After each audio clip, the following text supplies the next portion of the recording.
বন্ধুরা 2.1 বেস্টন board circuit আমরা ক্যাসিংয়ের সাথে যেভাবে লাগালাম এবার যেভাবে কানেকশন করবেন হাইফাই কোয়ালিটির সাউন্ড পেতে এই সার্কিটটি ব্যবহার করতে পারেন। ছোটো মরিচের ঝাল বেশি। আপনারা ফুল ভিডিওটি দেখেন তাহলে বুঝতে পারবেন কিভাবে কানেকশন করলাম এখান থেকে। আসসালামু আলাইকুম, আরেকটি ভিডিও নিয়ে হাজির হলাম। আজকের ভিডিওটি দেখবেন 2:1 এমপ্লিফায়ার বেস্টন বোর্ড কানেকশন।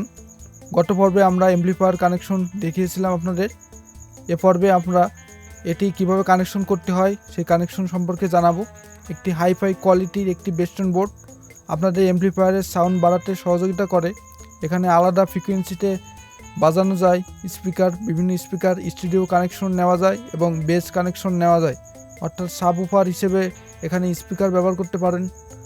বিভিন্ন ধরনের আপনাদের মন অনুযায়ী 16 ট্রানজিস্টর এমপ্লিফায়ার, 32 ট্রানজিস্টর এমপ্লিফায়ার, যে কোনো ট্রানজিস্টর এমপ্লিফায়ার এখানে সংযোগ দিলে অনায়াসে চলবে। এখানে ইনপুট দিতে হবে 12 ভোল্ট। আর এখানে দেখতে পাচ্ছেন ফ্রিকোয়েন্সি নেওয়ার জন্য 3টি কানেক্টর দেওয়া আছে 3 পিনে। আর এখানে আমরা কানেকশন করে নিলাম। কানেকশন করার জন্য আমরা এই ছিদ্র করে নিয়েছি ক্যাবিনেটে।